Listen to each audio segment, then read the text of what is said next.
माननीय मुख्यमंत्री जी को माल्यार्पण पढ़कर स्वागत करें। क्षेत्रीय अध्यक्ष श्री कमलेश्वर मिश्रा जी से भी निवेदन है कि माननीय मुख्यमंत्री जी को माल्यार्पण पुष्पगुच्छ भेंट कर स्वागत करें। श्री सुनील सिंह जी जिलाध्यक्ष सम्मानित माननीय विधायक की ओर से निवेदन है कि मणिमाला के द्वारा श्री अचिन मल्होत्रा जी, श्री विनीत मनार जी, श्री सूरज श्रीवास्तव जी, नरेंद्र सिंह जी, अभिमन्यु जी, ब्रजेश जी कि पहले सिख समाज के प्रतिनिधि बन रहा हूं, पहले सिख समाज के प्रतिनिधि बन रहा पीछे से खींचो। पहले जब उत्तर प्रदेश का मुख्यमंत्री था तब तो आप लोगों के साथ बराबर बातचीत होती रहती थी, संवाद होता रहता था, लेकिन केंद्र में जाने के बाद स्वाभाविक रूप से इसमें कमी आई। लंबे समय के आने के बाद भी आप लोगों ने फूलों की हार पहनाकर और शब्दों के माध्यम से भी मेरा अभिनंदन और स्वागत किया है। लेकिन मैं जानता हूं भारत की परंपरा है और शिष्टाचार का तकाजा है, स्वागत, अभिनंदन और सलाम दुआ कभी एक तरफा नहीं होना चाहिए। इसलिए मैं भी अपनी तरफ से शीश झुकाकर आप सभी बहनों भाइयों का हार्दिक अभिनंदन करता हूं, तो आप सभी का स्वागत करता हूं। जोत पर कह सकता हूं और मुझे गौरव की अनुभूति होती है कहते हुए, जब से यहां पर भारतीय जनता पार्टी के स्पष्ट बहुमत के आधार पर सरकार बनी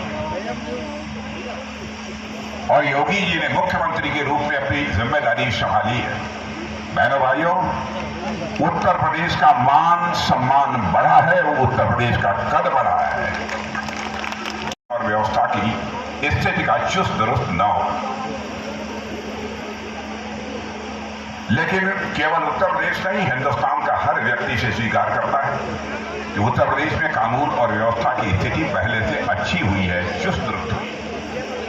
कोई भी राज्य यदि विकास करना चाहता है तो मैं मानता हूं कि विकास की पहली शर्त यही होती है, वहां लॉ एंड ऑर्डर, कानून और व्यवस्था की स्थिति चुस्त दुरुस्त होनी चाहिए। और मुझे तो उत्तर प्रदेश में ही सारी जिंदगी हमारी गुजरी है, भिन्न भिन्न जिम्मेदारियों का यहाँ पर मैंने निर्वाह किया है। जब मैं यह सुनता हूँ उत्तर प्रदेश $1 ट्रिलियन की अर्थव्यवस्था बनने जा रहा है, तो बहनों भाइयों स्वाभाविक रूप से मेरा सीना चौड़ा होगा। आप ये कहेंगे कैसे तेजी से आगे बढ़ रहा है। यदि आप यहाँ के कोई व्यक्ति यदि विदेशों में जाता हो और पहले भी यदि वह विदेशों में गया हो, उसे यह एहसास होगा कि भारत का कद अंतर्राष्ट्रीय जगत में कितना बढ़ा है। बहनों भाइयों, पहले भारत अंतर्राष्ट्रीय मंचों पर, दुनिया के मंचों पर कुछ बोलता था, लोग भारत की बातों को गंभीरतापूर्वक नहीं सुनते, लेकिन आज अंतर्राष्ट्रीय मंचों पर भारत कुछ बोलता है तो सारी दुनिया कान खोलकर सुनती है भारत बोल क्या रहा है। यह भारत की हैसियत सारी दुनिया में बनी है। और सबसे बड़ी बात, यह कांग्रेस के लोग हिंदू मुसलमान ये वो इसकी राजनीति करते हैं।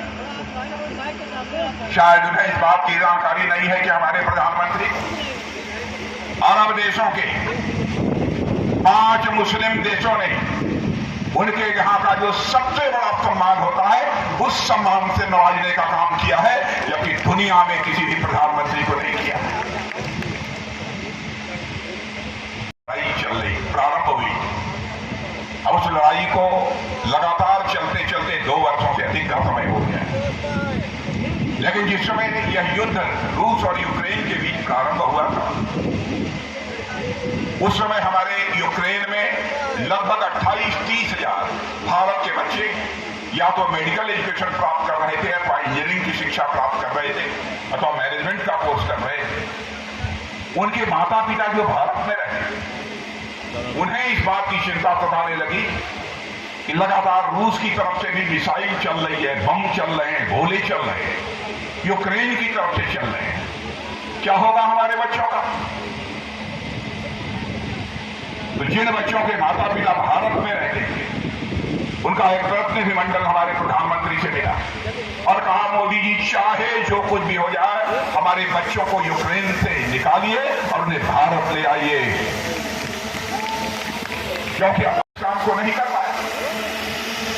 हमारे प्रधानमंत्री ने चटपट टेलीफोन मिलाया रूस के राष्ट्रपति मिस्टर पुतिन से बात की और यूक्रेन के राष्ट्रपति मिस्टर जेलेंस्की से बात की, और आपको जानकर ताज्जुब होगा, आपको जानकर हर्ष होगा, 4.5 घंटे के लिए रूस और यूक्रेन का युद्ध रुक गया और हमारे 22,500 बच्चे यूक्रेन से चलकर भारत आ गए।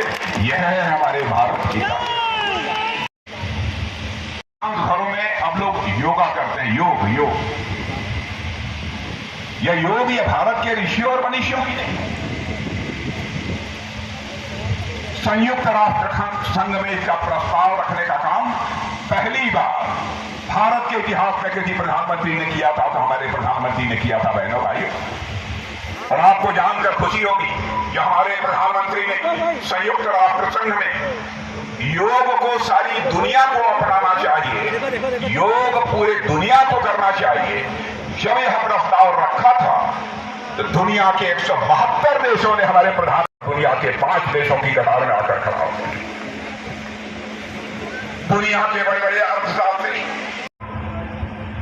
आपको मैं याद दिलाना चाहता हूं, 2008 में पाकिस्तान से चलकर आतंकवादी मुंबई में आकर जिस तरीके से बड़ी वारदात किए थे, हमारे वहां के इंस्पेक्टर, वहां के आईपीएस अफसर, सीनियर आईपीएस अफसर, कई लोगों की वहां पर जाने गई और उस समय कांग्रेस के गृह मंत्री थे।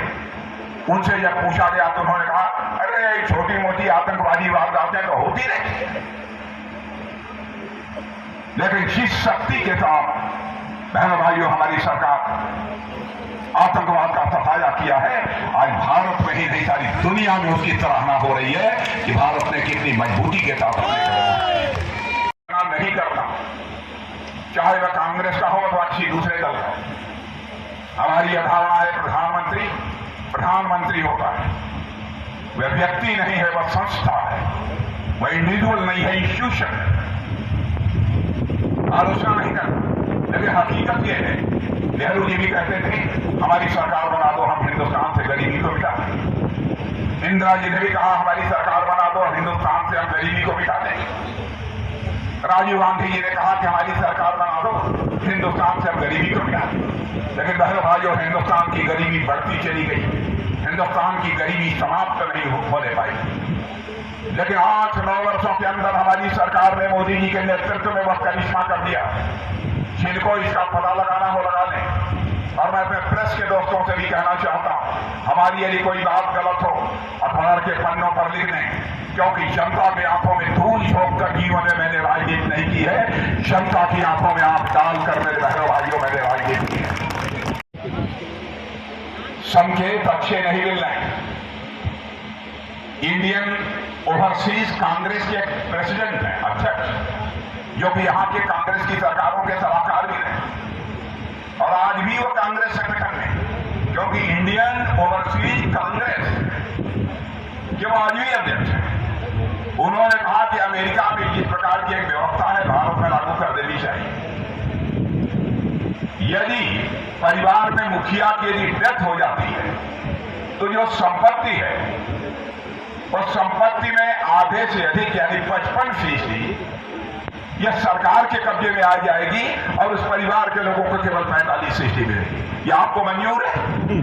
मैं आपको पूछना चाहता हूं, आपको मंजूर है? पीछे के लोगों से मैं पूछना चाहता हूं, आपको मंजूर है? क्या करना चाहते हैं लोग? भारत की गरीबी दूर करो, भारत की बेरोजगारी दूर करो, भारत का आतंकवाद दूर करो। और आप ये कह रहे हैं कि परिवार में भी मुखिया की मृत्यु हो गई तो 100 पैसे में 55 पैसा या कांग्रेस के सरकार के खजाने में चला जाएगा और उस परिवार के पास केवल 45 पैसा है। कहां देश को ले जाना चाहते हैं? मैंने भाइयों, इन लोगों ने अजीबोगरीब स्थिति, आजादी हासिल किए हुए इतने वर्ष गुजर गए, उसका भी विकास किया जाना चाहिए, लेकिन कभी भी कांग्रेस की सरकार ने उसकी चिंता नहीं की।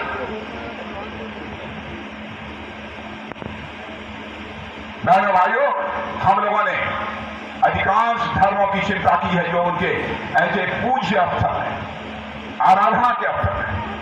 करतारपुर साहब भी जाकर कोई देखे। मैं पार्टी की बात कर रहा हूं, व्यक्ति विशेष की बात नहीं कर रहा हूं। हमारे 1951 से जब हम जंक्शन के रूप में काम करते थे तब से लेकर आज तक हमारी चुनावी घोषणा पत्र को उठाकर देखिए, जो हमने कहा है अक्षरशः पालन किया। हम लोगों ने कहा था कि जिस दिन भारत की संसद में ये दोनों शब्दों में हमको स्पष्ट बहुमत मिल जाएगा, हम चुटकी बजाकर धारा 370 समाप्त करेंगे, और आपने देखा कि धारा 370 को हम लोगों ने समाप्त कर बनेगी। संसद में हमको बहुमत मिलेगा तो अयोध्या की धरती पर भव्य राम का मंदिर बनकर रहेगा।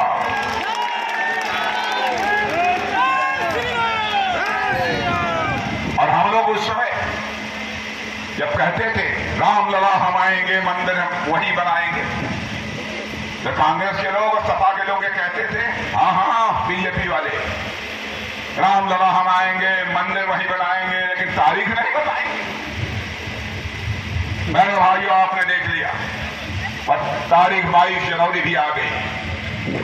हमारे प्रधानमंत्री ने धर्माचार्यों के नेतृत्व में रामलला की प्राण प्रतिष्ठा कर दी। और मुझे तो ऐसा लगता है रामलला अपनी झोपड़ी से, अपनी कुटिया से निकलकर अपने राजमहल में प्रवेश कर चुके हैं।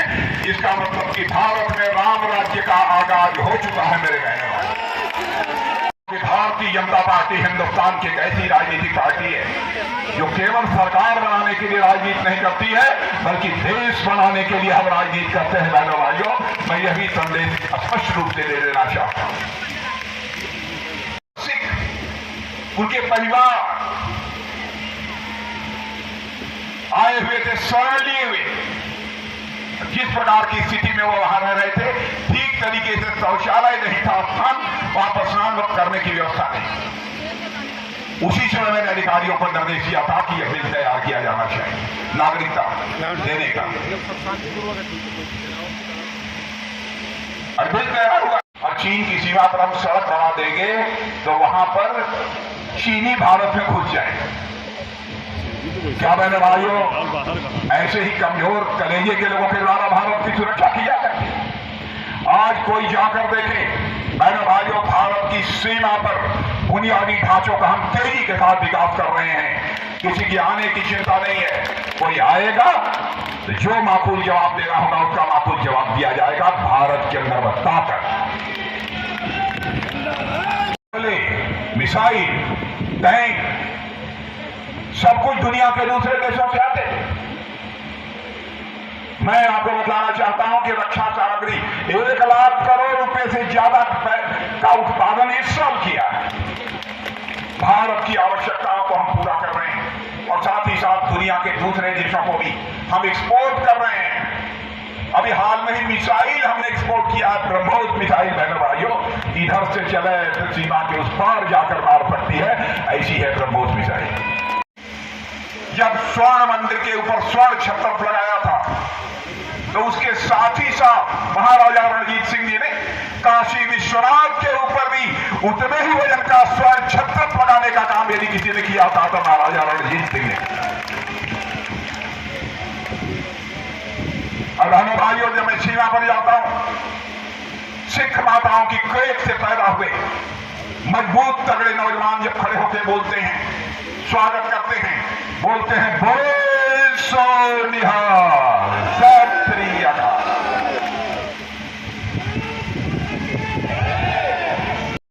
किसी से भी हो, लेकिन केवल अजय मिश्र के लिए, अजय मिश्र को केवल जिताना नहीं। इस बार का जो आप मतदान करेंगे मेरे बहनों भाइयों, केवल प्रत्याशियों को जिताने के लिए आप मतदान नहीं करेंगे, बल्कि महाभारत माता का मस्तक सारी दुनिया में ऊंचा करने के लिए आप मतदान करेंगे। इसलिए मैं आपसे अपील करना चाहता हूं। श्रीमती रेखा वर्मा हमारी ये पार्टी की उपाध्यक्ष,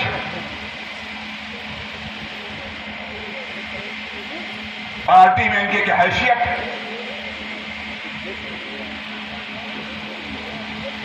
यहां के लोगों को लगता होगा घर की मूली साथ पैदा लग सकता है। और मैंने रेखा वर्मा को बोलते हुए संसद में सुना है, हमारे अजय मिश्र टेनी तो अब पुराने हो गए हैं, कई बार बोलते बोलते इसलिए अब इनकी अब इनकी बात को गंभीरतापूर्वक नहीं सुनता हूं, लेकिन सांसदों के सवालों का जवाब अजय मिश्र टेनी बड़ी खूबसूरती के साथ है।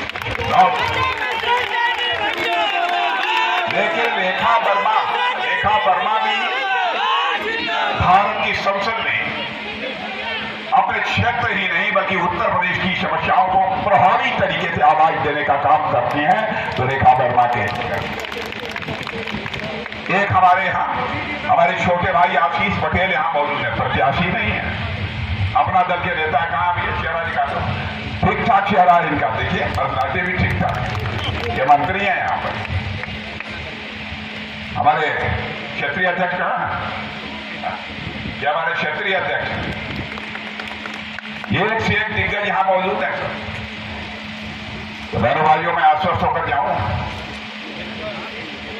बोलिए आश्वस्त होकर जाऊं, तो यदि जाऊं तो एक बार पीछे से लेकर वहां तक सब लोग एक साथ ताली बजाइए, तब तो मैं मान लूंगा कि पक्का।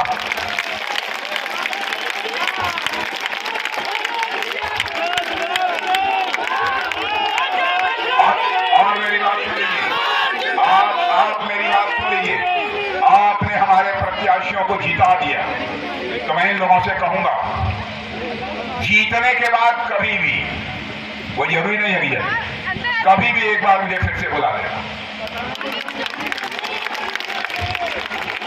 और यह बात मैं इसलिए कह रहा हूं, इन लोगों के जीतने के बाद आना चाहूंगा बहनों भाइयों, तो इन लोगों का स्वागत करने के लिए नहीं आना चाहूंगा, बल्कि एक बार शीश झुकाकर यहां की जनता का अभिनंदन करने के लिए आना चाहूंगा, आप सबके प्रति आभार व्यक्त करने के लिए आना चाहूंगा।